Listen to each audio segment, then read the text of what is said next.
and we don't allow them to divide us up as to whether we're black or white, whether we're gay, whether we're straight, whether we're men or whether we're women. When we stand together, we can accomplish anything.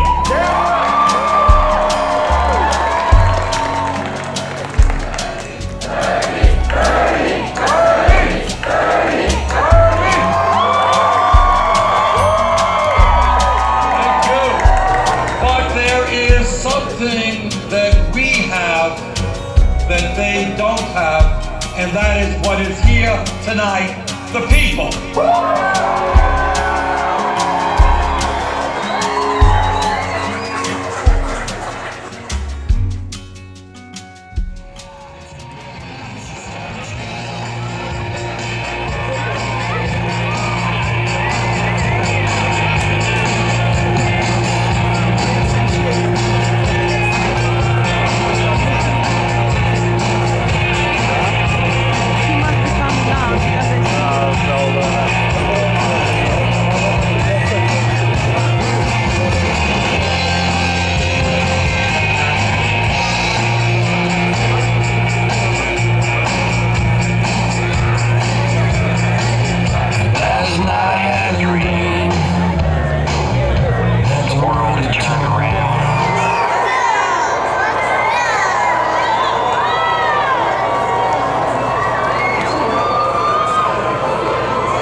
To look out from this stage and see an audience gathered here today that so perfectly reflects the splendor and diversity of this great state.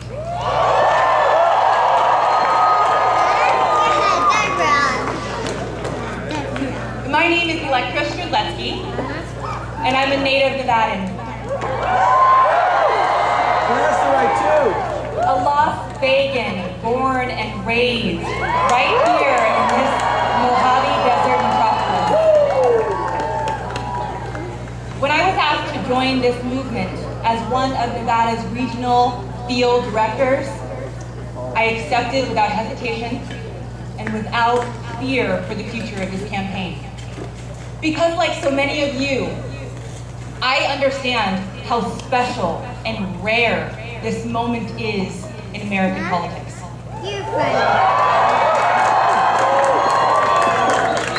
This campaign is about so many things. People, issues, and taking a next system approach to solving complex challenges and moving this country forward. Somebody gotta do it! beyond all that. It's about realizing the full promise of democracy when people all across this country come together and stand united to say enough is enough.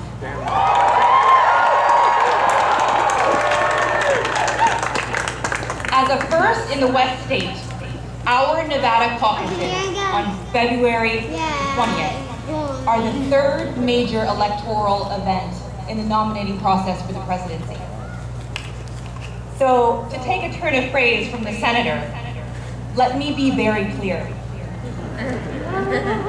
We need all Bernie supporters in Nevada to show up in force and be physically counted on Saturday, February 20th.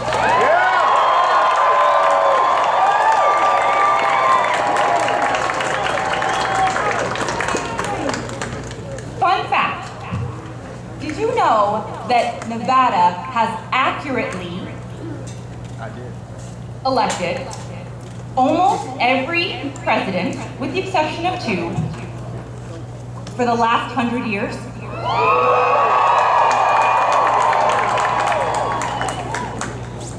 So let's carry this very proud and important Nevada tradition forward by electing Bernie Sanders to the presidency of the United States.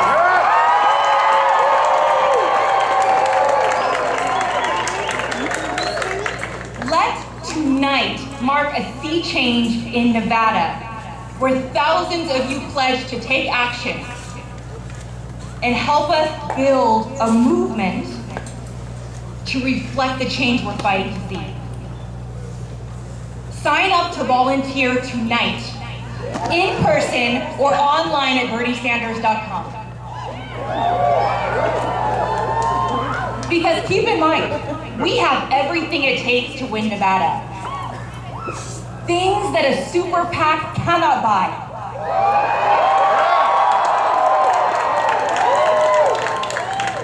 Because we have all of you. So please take out your mobile phones and join the campaign online. Hey! Thank you, digital community. But follow us online at YouTube and Twitter at Bernie Sanders. And join the conversation here in Nevada on Facebook by liking us at Nevada for Bernie Sanders. And that is, to be clear, Nevada, Nevada, FORBERNIESANDERS. So if you are all in to find your place in this movement, text Bernie to 82623. Will you do that for me, Nevada? Text Bernie to 82623 and join the political revolution. Now, before we hear from the senator, there are a few special guests I'd like to introduce to you. And they have very important things to say about why Bernie Sanders speaks to the issues that matter to Nevadans like you and I. Liz Hernandez is a college student and a Primero de Mayo community organizer who has been afforded an opportunity to make her own future, largely as a result of the love and courage and hard work of her family. Now, that might seem like a familiar story for many of you, but Liz's story about family values is about so much more than that. So I'm gonna let her tell it to you. Please join me in welcoming Liz Hernandez. Go Liz!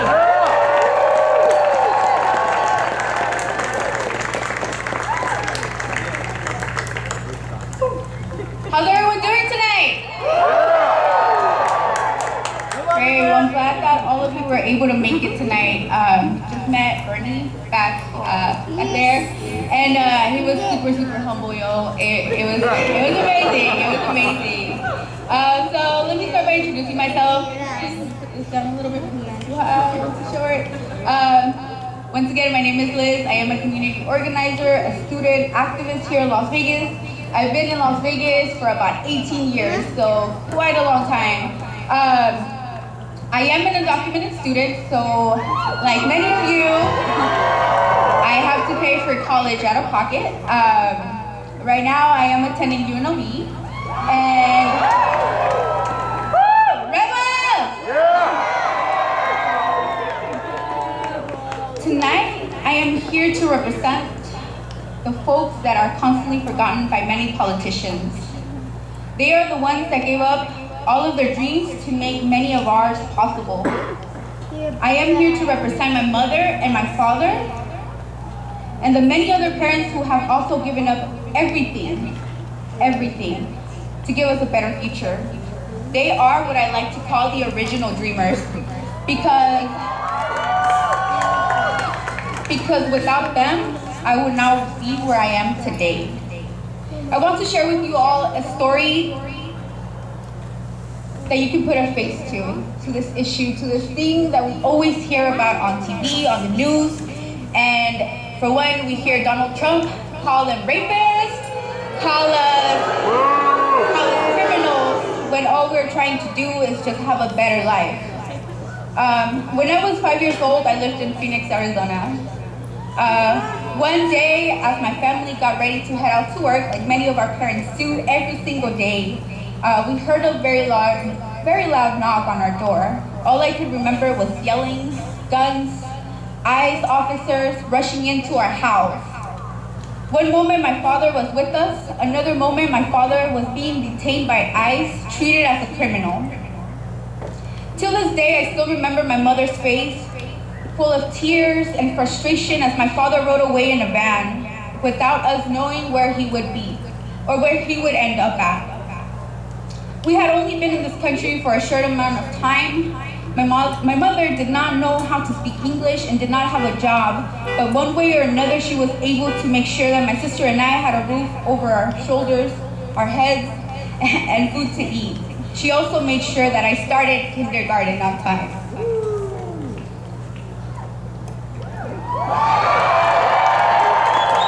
Because for her, education, till this day, is one of the most important things that her children can do, which is get an education. From time to time, we would speak to my father, and he would always tell us that things one day would be different, that one day we would not have to be afraid. At such a young age, I learned what being undocumented was and what could happen to us. For many years after that life-changing moment, we lived in the shadows, constantly in fear, driving past police officers at gas stations because my father was afraid that one time again he would get deported and not be able to see us again. Years later, my sister and I were able to apply for DACA. If you all are not familiar with DACA, that is a Deferred Action for Childhood Arrivals. That completely changed our lives. However, my parents do not benefit from this program at all. So they continue to live in fear. Today, I ask you all to join me in solidarity to create the change we want to see, because this is our movement. We are here together to make sure that we create that change.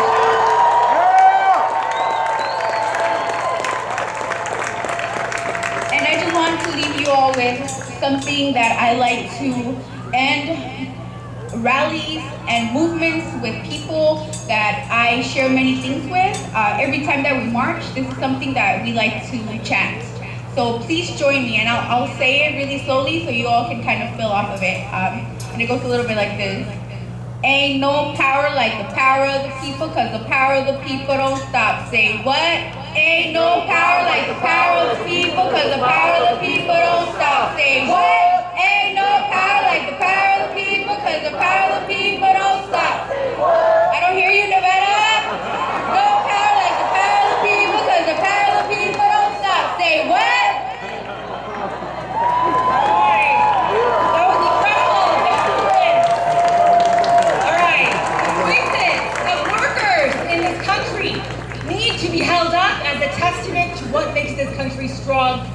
prosperous. Edgar Montano is a proud Nevada union brother from culinary local 226. And he's one of those voices. Edgar joins us this evening to share a message with you about why he believes Bernie Sanders is the right choice for Nevada. Folks, Edgar Montano.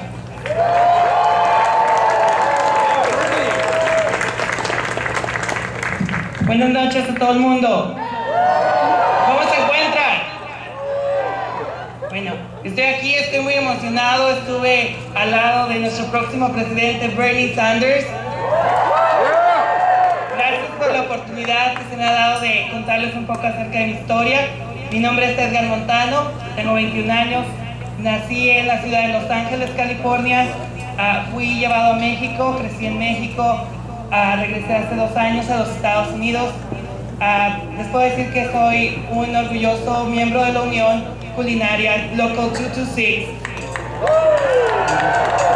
Trabajo orgullosamente como guest maten en el Luxor Hotel y Casino. Y yo amo a mi familia, amo mi trabajo y amo mi país. Porque este es un país que nos da muchas oportunidades que gente de otros países desearía poder tener. Oportunidades como tener un buen salario, un trato digno y respeto en el lugar de trabajo, que tenemos gracias a organizaciones como el Sindicato Culinario, Culinary Workers Union Local 226 en Las Vegas. La gente me pregunta por qué yo apoyo a Bernie Sanders. Y yo les digo, hay muchas razones por las cuales apoyar a Bernie. Una de las cuales es porque Bernie es el único candidato que realmente entiende el problema de inmigración. Porque para Bernie, inmigración no es solamente una palabra, es algo que él ha vivido. Al igual que mis padres, los padres de Bernie Sanders fueron inmigrantes, vinieron a este país, enfrentaron problemas económicos y también de lenguaje. Pero gracias a los esfuerzos y al trabajo duro, como todas las familias americanas, los padres de Bernie Sanders supieron solventar estos problemas. Es por eso que les digo que Bernie Sanders es el único candidato que realmente entiende el problema de inmigración. Es por eso que les pido que apoyen a Bernie. ¡Viva Bernie!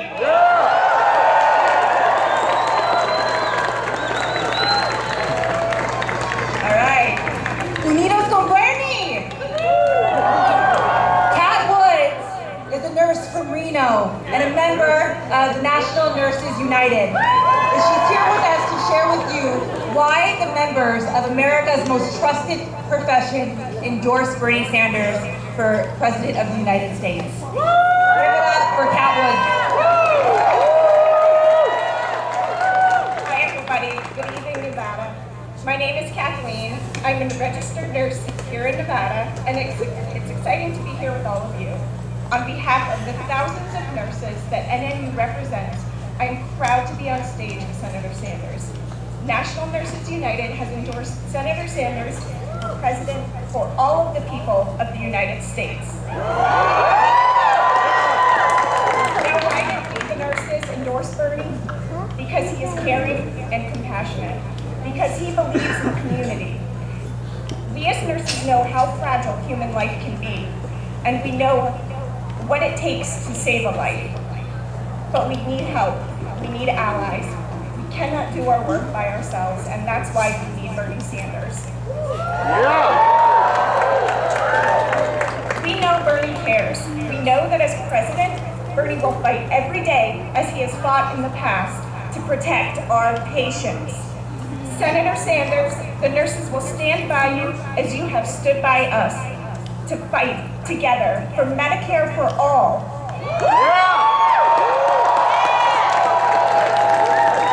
To guarantee health care to all who live in the United States. We join with you to eradicate poverty, to create good, paying, sustainable jobs, and for an environment that doesn't harm future generations. Senator Sanders, I'm here to let you know the nurses of America love you. We will work with you. We will work with with you day and night because the issues you advocate for are the issues nurses hold dear. Thank you, everybody. Get ready to feel the burn.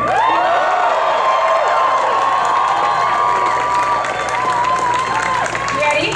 Oh, yeah. Your presence here tonight tells me that you are ready to show the rest of the nation how the West will be won. Nevada, welcome Senator Bernie Sanders.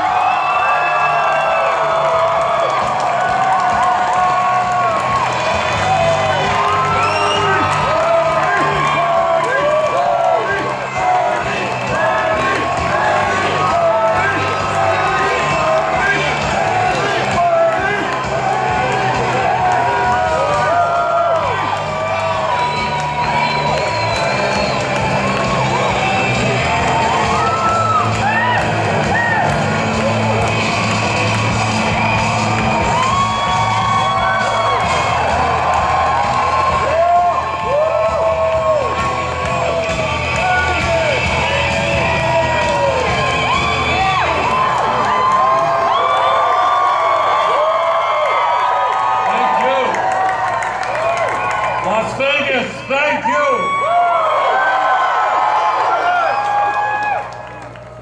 What a great crowd. Thank you so much.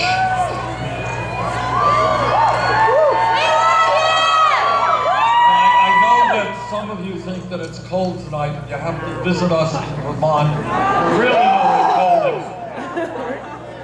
Let me thank Electra and Edgar and Kathleen for their very generous introductions. But mostly, let me thank all of you for coming out tonight. You know, when we began our campaign about 6 months ago, we had no money, we had no organization, and nobody knew who we were. We started off as a slight disadvantage. But we have come a long way in the last 6 months, and I'm happy to tell you that we have hundreds of thousands of people all over this country who are volunteering on this campaign. We have received more individual campaign contributions than any campaign in the history of America at this point.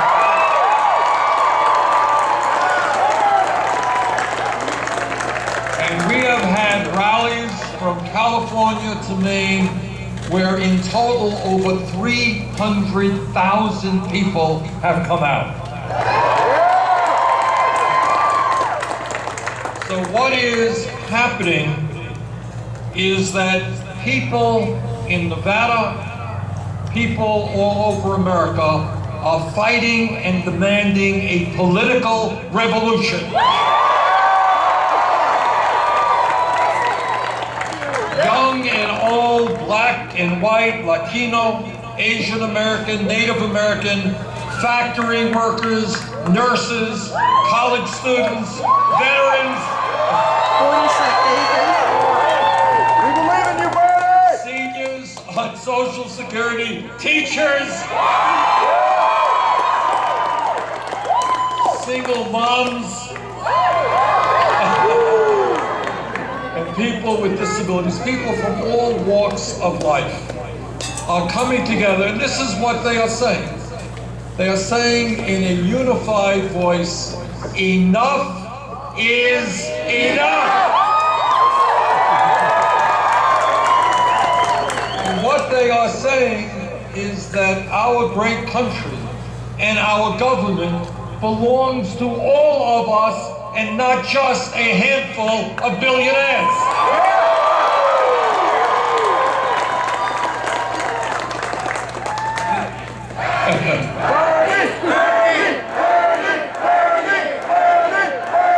American people understand some very important facts. And that is, they know that today's economy is rigged. They know that the average American is working longer hours below wages They know that people in my state and here in Nevada are working 2 or 3 jobs. All right? And they know that while people are working so hard, trying to raise their families, almost all of the new wealth and income being generated in America today is going to the top 1%. And that is exactly what the American people are saying. That has got to end.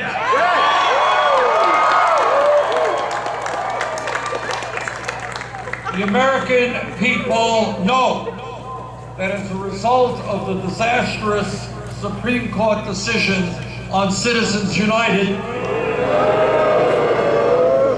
you got that too, smart group.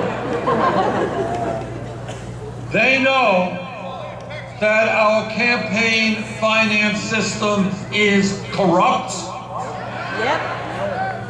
and that billionaire campaign contributors and their super PACs are undermining American democracy by buying candidates. That's because they're cowards! And the American people and the people of Nevada are saying, we want our democracy back.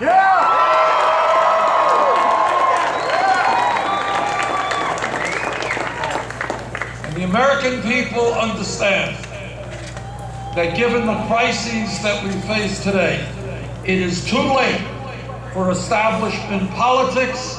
It is too late for establishment economics. It is time for real change. Now, I see all the Bernie signs out there.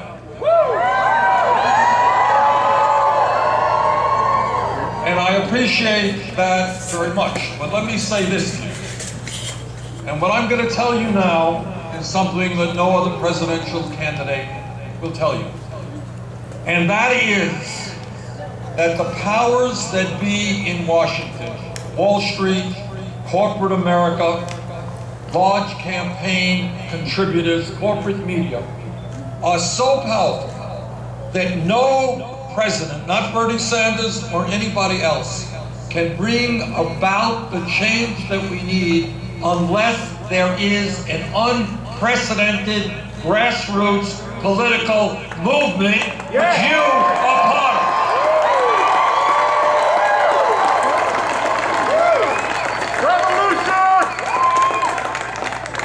Here's the truth. The truth is that these guys on Wall Street have more wealth and power than you can possibly imagine. But there is something that we have that they don't have, and that is what is here tonight, the people.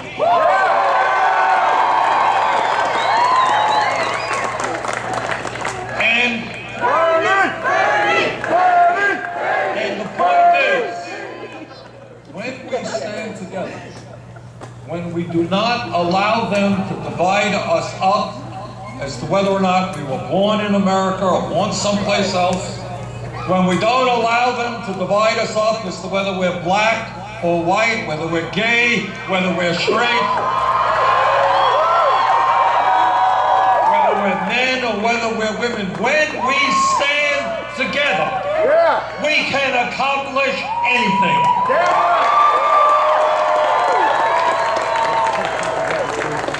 And that is what this campaign is about. That's what a political revolution is about, is to tell each and every person here, you are enormously powerful people. And together we are going to make our government work for all of us and not just the wealthy few. But I can't do it alone. I think that's what the lecturer was saying. We need to stand together. And it's not just winning Nevada. We got to do that.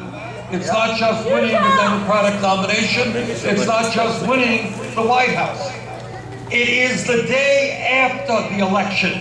We have got to continue to be involved.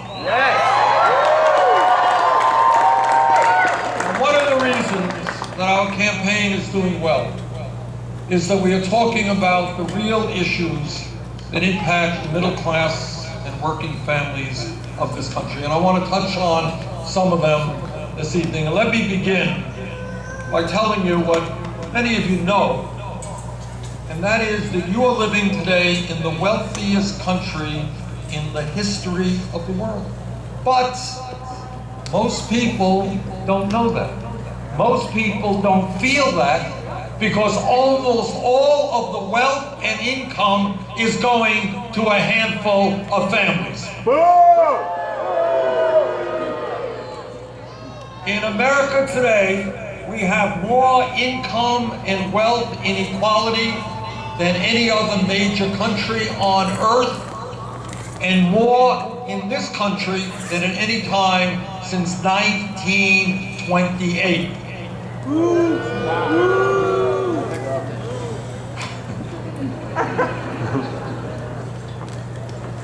That is not what America is supposed to be about. And let me be very clear. There is something profoundly wrong when the top 1/10 of 1%, 1/10 of 1% own almost as much wealth as the bottom 90%. Greedy. Did you all hear that? Yeah. 1/10 of 1%. There is something profoundly wrong when 58% of all new income created today is going to the top 1%. There is something profoundly wrong when in the last 30 years there has been a massive transfer of wealth, but it's gone in the wrong direction. It's gone out of the pockets of working families into the bank accounts of the top 1/10 of 1%. There is something profoundly wrong when we have seen in recent years a proliferation of millionaires and billionaires at the same time as we have the highest rate of childhood poverty of any major country on earth. People on top should not be making billions when children in America go hungry.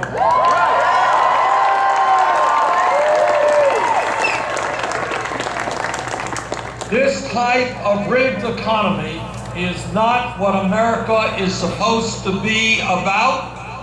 And together, we are going to build an economy that works for all of us, that works for the working class and the middle class, that works for the children, the elderly, the sick, and the poor. That is going to be our economy.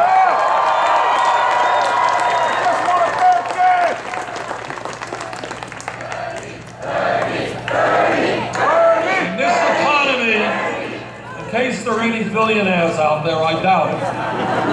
But if there are, I want to send them a message. And that message is, you cannot have it all. You are not going to get huge tax breaks when children in this country are sleeping out on the streets. You are not going to continue sending our jobs to China when millions of people desperately need work right here. You are not going to be providing huge compensation packages for CEOs at the same time that you're cutting wages and health care and pensions. The greed of the billionaire class has got to end, and we are going to end it for them.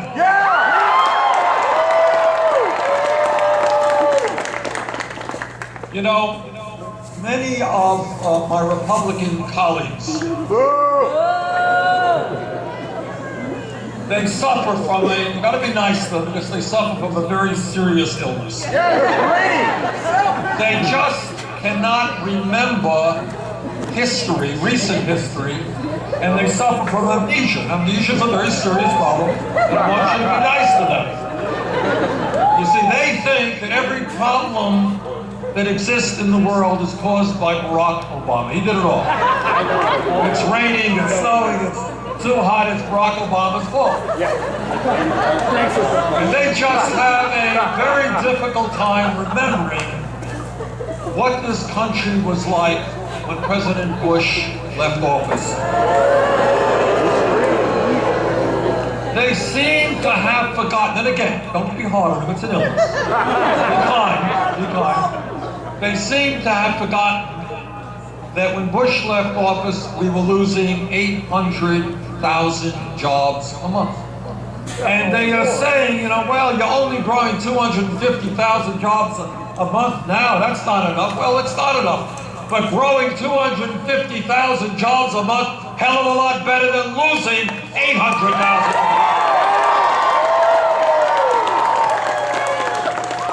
And these guys who worry very much about the deficit, they seem to have forgotten that when Bush left office, we were running the largest deficit in the history of the country, $1.4 trillion. And also to just kind of slip their minds that, oh yeah, the world's financial crisis was on the verge of collapse. Other than that, nothing serious. But there is another reality, and while we have made great progress in the last 7 years, the truth is that for the last 40 years, the great middle class of this country has been disappearing. All of you as workers have seen an explosion of technology and a huge increase in worker productivity. But the truth is that most of you are earning in inflation-adjusted wages less money than people did 20 or 30 years ago.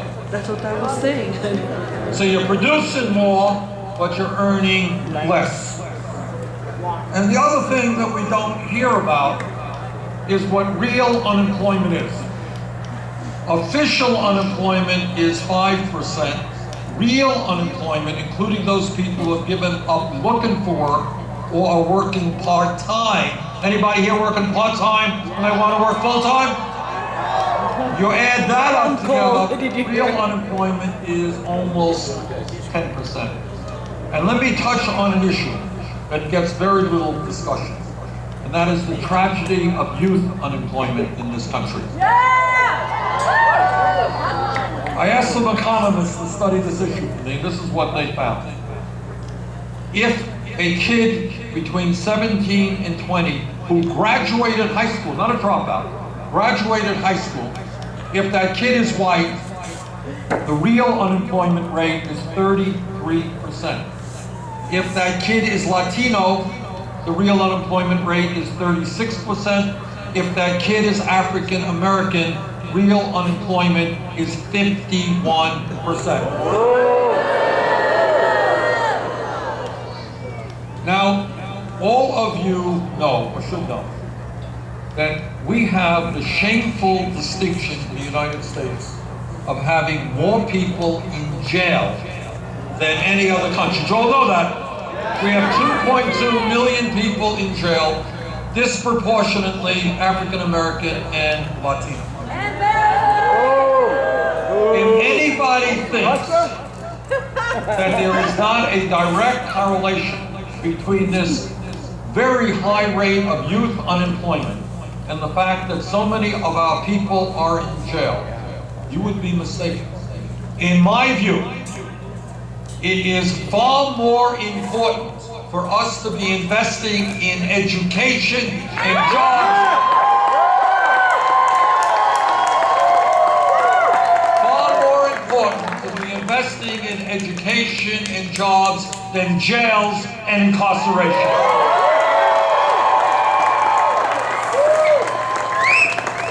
And here's a promise that I make to you, that if I'm elected president, we will no longer have more people in jail than any other country.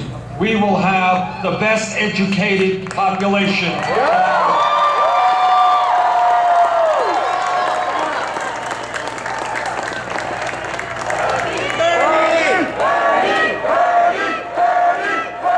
And here's the truth. costs us about $50,000 or $60,000 a year to lock people up. We're spending $80 billion a year as a nation to keep 2.2 million people in jail. It's a lot cheaper to send young people to college and university than it is to lock them up.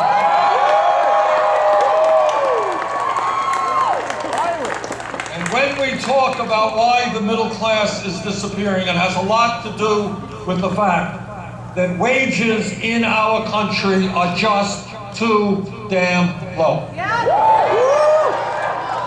just before I came up here, I met with some people in the Las Vegas area, talked to a gentleman and a woman. One was working in McDonald's, making $8.75 an hour. One was making $7.25 an hour. Now, you can do arithmetic as well as I can. And if you multiply $8 or $9 an hour by 40 hours a week, by 52 weeks a year, what you end up with is a total, a sum of money that nobody can live on. And you certainly can't raise a family on those wages. That is why I am supportive of a fight for 15.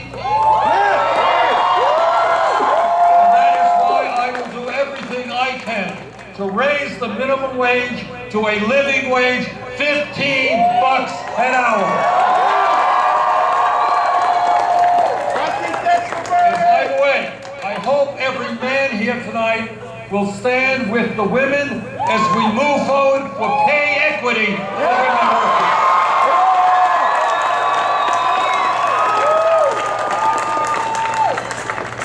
Now, a lot of my Republican colleagues come to Nevada and they talk about family values. They just love families.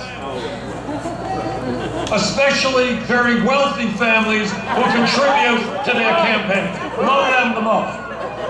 Poor families, not so much. But part of their family values, and I think all of you know that, is that they believe that no woman in America should have the right to control her own body. I disagree.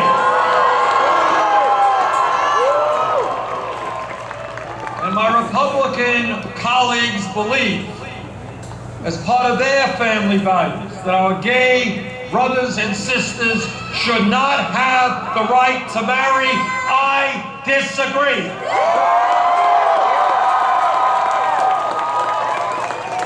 Jane, who you just met, and I have been married for 27 years. We have 4 kids and 7 beautiful grandchildren. And we very much believe in supporting families. But our family values are just a little bit different than Republican values. They're better! When I talk about family values, I talk about ending the international embarrassment of the United States being the only major country on earth that does not guarantee paid family and medical leave. It is not a family value to force a woman who just gave birth to go back to work because she doesn't have the income to stay home. That is not a family value. That is opposite of what a family value is. And that is why together we're going to fight to make sure that every family in America has at least 3 months of paid family and medical leave. I want to say a word about an issue that I know is very important to many of you here in Nevada, and that is immigration reform. Now, when we talk about values, let me be very clear in saying that it is not an American value for Donald Trump or anyone else in this country to refer to people from Mexico as rapists and criminals. That is not an American value. That is old-fashioned racism, and we will not tolerate it.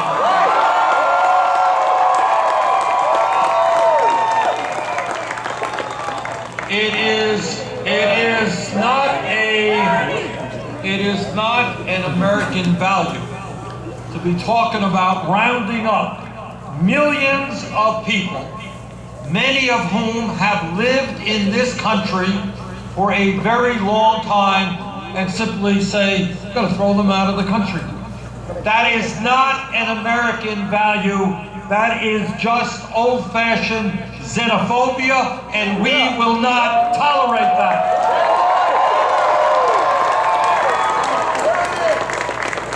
I will tell you what an American value is, and I speak as someone whose father immigrated to this country at the age of 17 without a nickel in his pocket. So I know a little bit about the immigration experience.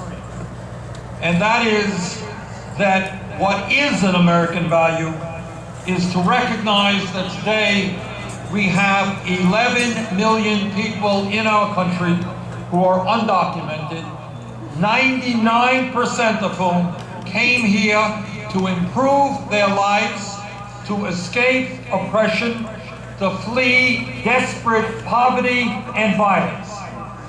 And let us also be frank in stating that these undocumented workers today play an extraordinarily important role in our economy. And we cannot forget that. Without these workers, it is very likely that our entire agricultural system would collapse. Undocumented workers are doing the extremely difficult work of harvesting our crops, building our homes, cooking our meals, and caring for our children. They are part of the fabric of our country.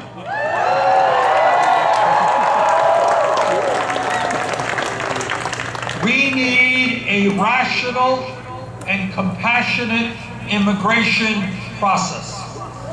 As President of the United States, our immigration policy will put the sanctity of families at the center.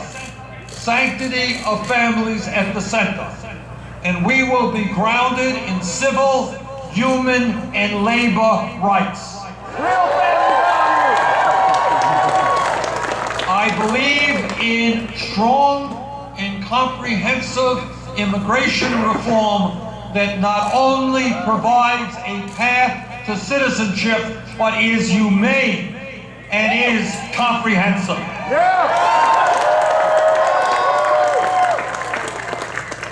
Now, obviously, what I want to see, and I think most Americans want to see, is to have Congress pass comprehensive immigration reform.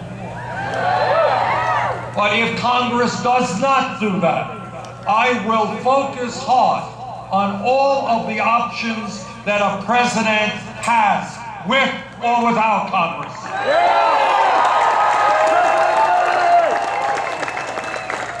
And our goal will be to establish an immigration policies that keep families together, not divide them.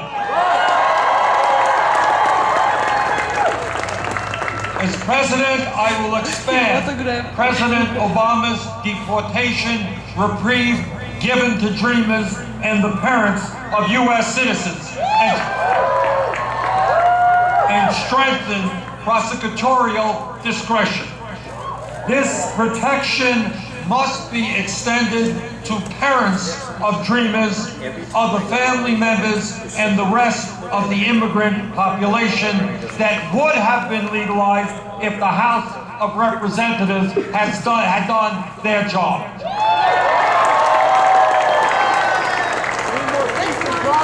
I will also direct immigration officers to refrain from initiating deportations against those eligible for relief.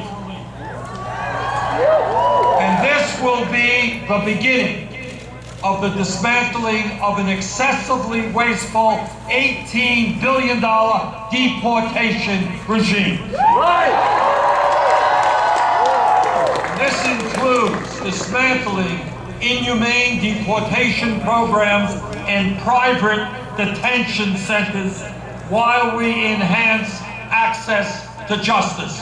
And I'm very happy to tell you that we have already introduced legislation which ends private corporate ownership and operations of jails and detention centers. Corporations should not be making profits incarcerating people in this country. The United States has always been a haven for the oppressed. We cannot and must not shirk the historic role that we have played as a protector of vulnerable people fleeing persecution. As President, I will direct my administration to replicate efforts to help extend humane treatment and asylum to victims of domestic violence and unaccompanied minors coming from Latin America as a distinct group of people fleeing persecution. Further, let's be clear, the current immigration system discriminates against women, and we must stop that discrimination. Women are often the breadwinners of families, but our current immigration policies, in too many cases, treats them as mere dependents. Those are some of the changes that we will initiate when we make the White House.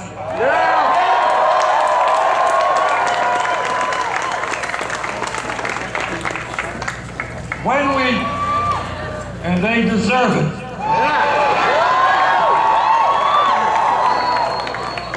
Now, when we talk about issues, very often people in the media ask me, they say, "Oh, Bernie, what is the most important issue out there?" And I can never answer that because all of these issues are so important. But there is one issue which impacts every other issue, and that is the corrupt campaign finance system that we are operating under today. 5 years ago, what the United States Supreme Court said is they said to the wealthiest people in this country, they said, "Guys, you already own much of the country. Now we're going to give you the opportunity to purchase the United States government." And what they said is you can establish super PACs, you can do independent expenditures, you could spend millions and hundreds of millions of dollars to elect the candidates who will represent the rich and the powerful. And that is exactly what is happening today. And I'm very proud to tell you something. I am the only candidate in fighting for the Democratic nomination who does not have a super PAC.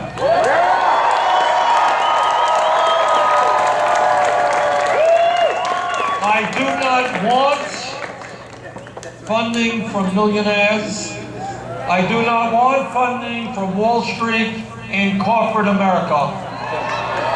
I do not represent their interests, and I don't want their money. It's as simple as all that.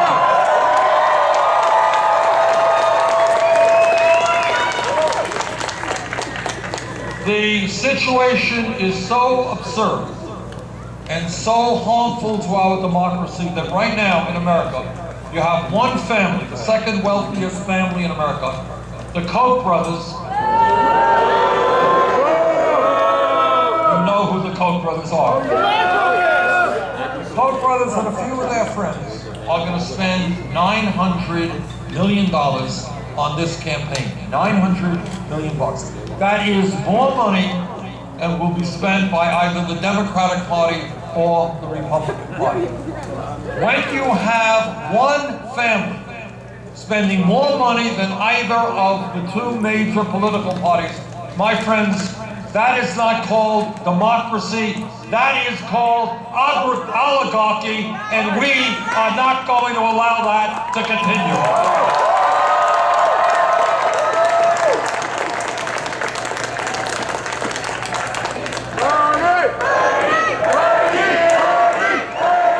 Let me just say, I believe very strongly, and I say this as the former chairman of the Veterans Committee, and I want to let's take this moment to thank, on Veterans Day as it's coming, all of the men and women who put their lives on the line.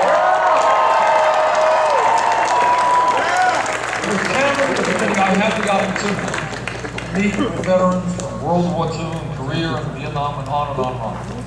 And you get the feeling that these folks, with their lives on the line, some of them came back without legs, without eyesight, without arms. Some of them came back with PTSD or traumatic brain injury. And they did their duty to protect American democracy. That's what they did. And it breaks my heart that what we're seeing today are people trying to undermine the foundations of American democracy. So I believe not only are we going to overturn Citizens United, let me promise you that no nominee of mine to the Supreme Court will get that position unless he or she is loud and clear in saying that they will vote to overturn Citizens United. Yeah! But we have got to go even further than that. We have got to go to a public funding of elections so that anyone who wants to run for office, regardless of their views, can do so without begging wealthy people for campaign contributions. And the other issue that we have got to deal with is this horrendous voter suppression that Republican governors and legislatures are doing all over this country.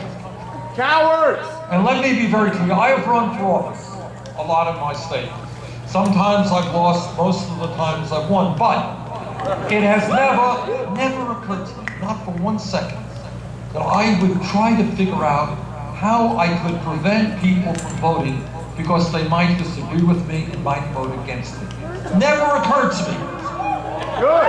The idea that you have governors and That's why we love you! saying, gee, if we have a free and fair election, we might lose. And therefore, let's figure out a way to keep people of color, to keep the old people, to keep young people from voting. Maybe we can win by suppressing the vote.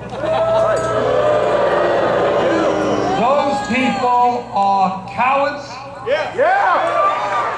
If they don't have the guts to defend their ideas in a free and fair election, they should get another job.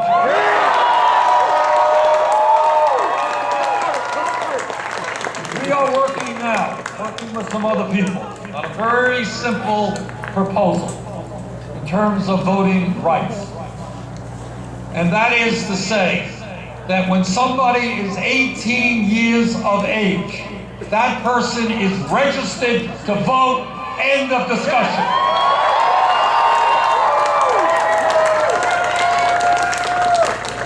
And when we talk about where we are as a nation, all of you know that we are living in a highly competitive global economy, and we need the best educated workforce possible.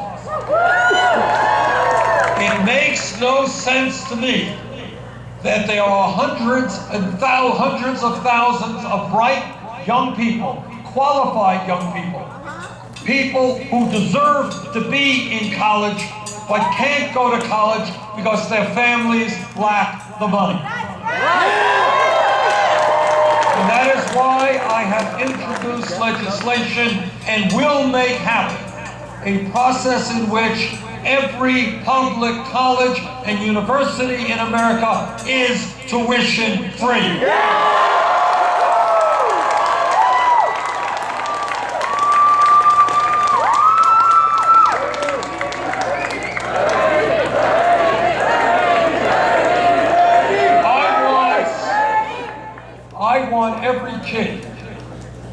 country, kids in the 4th and 5th grade in Las Vegas or my city of Burlington, Vermont.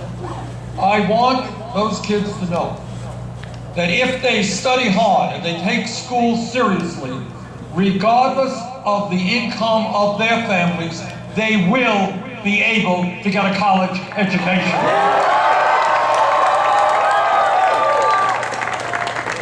And we are also going to lower significantly interest rates on student debt. It makes no sense to me that millions of Americans are paying 6, 8, 10% interest rates when you can refinance your home today at 2 or 3%. That's going to change. That's an expensive proposition. You know how we're going to pay for it? We're going to pay for it on a tax on Wall Street speculation.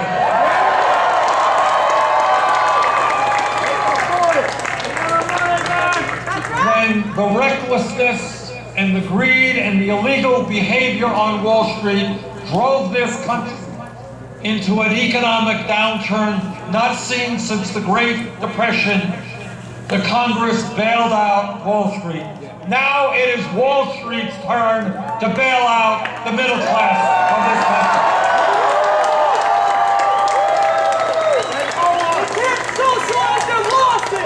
And when we talk about our responsibilities as adults, as parents, there is nothing that I can think of, and I speak again as the grandfather of 7 beautiful kids. There is nothing more important than leaving this planet, our only planet, in a way that is healthy and habitable. And I want you, I speak as a member of the Senate Environmental Committee and Energy Committee. And I can tell you that the debate over climate change is over.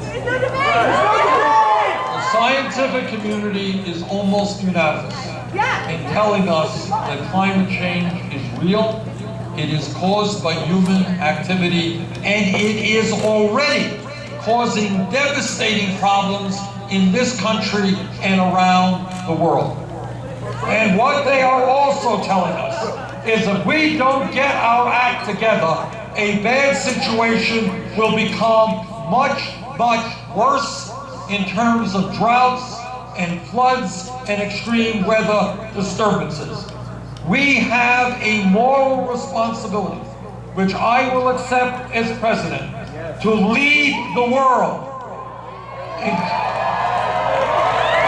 working with China and Russia and India and other countries, lead the world in transforming our energy system away from fossil fuel to energy efficiency and sustainable energy.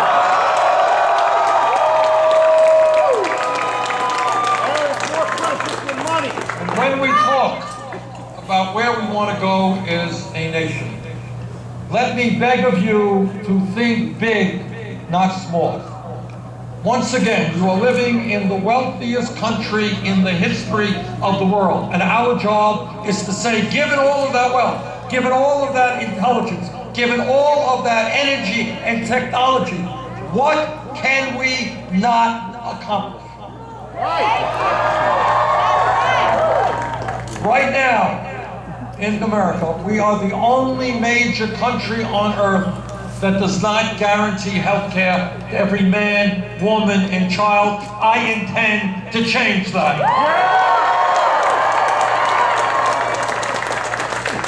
If we want a cost-effective health care system that guarantees health care to all, we have got to move toward a Medicare for all single-payer program.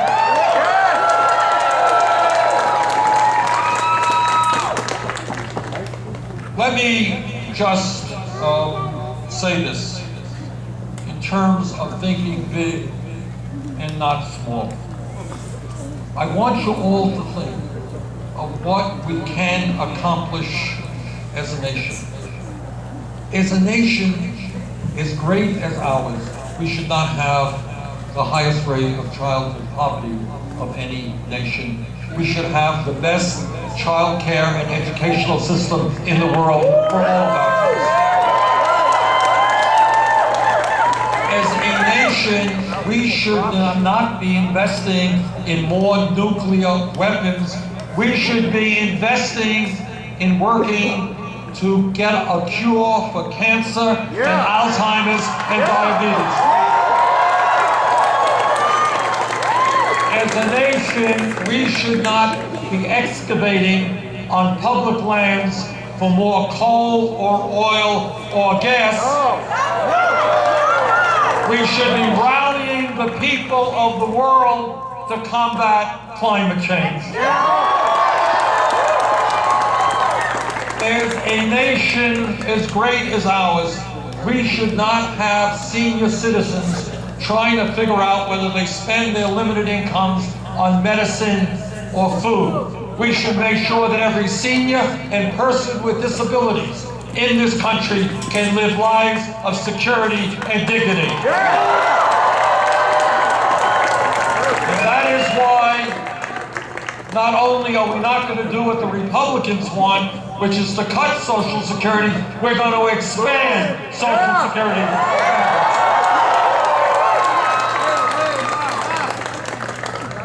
As a nation, we have an obligation to make sure, and I say this as the former chairman of the Veterans Committee, and as Veterans Day comes this week, we have an obligation to make sure that every man, woman, and child, every man and woman, thank God no children yet, who have put their lives on the line to defend us, get all of the health care and other benefits to which they are entitled. And as a nation, we have got to do our very best to combat institutional racism and bring major changes to a broken criminal justice system. And as a nation, we have got to make certain that every person in America, no matter their race, their religion, their disability, or their sexual orientation, realizes the full promise of equality that is our birthright as Americans.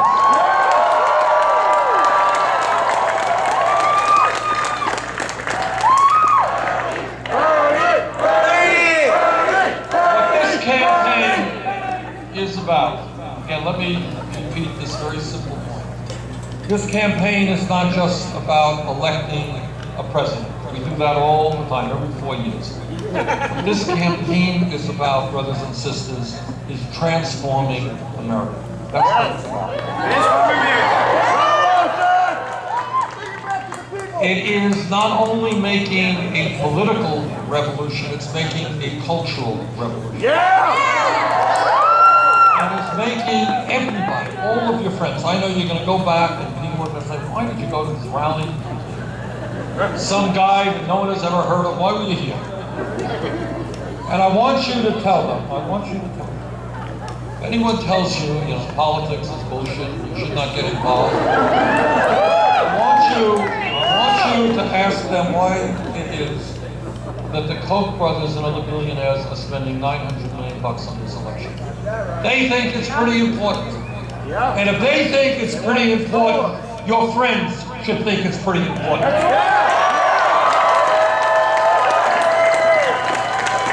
What the revolution is about is something just incredibly radical. It's electing a government that represents you and not just the very wealthy. It's electing a government which says that we're going to make sure that every person in our country lives with dignity and security, not in poverty, not without health care. Now, there's nothing that I am saying that I get criticized because I'm always so radical and so indicative. There's nothing that I am saying that is high in the sky. In fact, there's nothing that I'm saying that doesn't exist in many other countries around the world. What the wealthy and powerful want your friends to believe is that politics is silly. They should not get involved. And Republicans do very, very well when people don't come out and vote and billionaires buy elections. We do very well when large numbers of working people and low-income people come out and vote.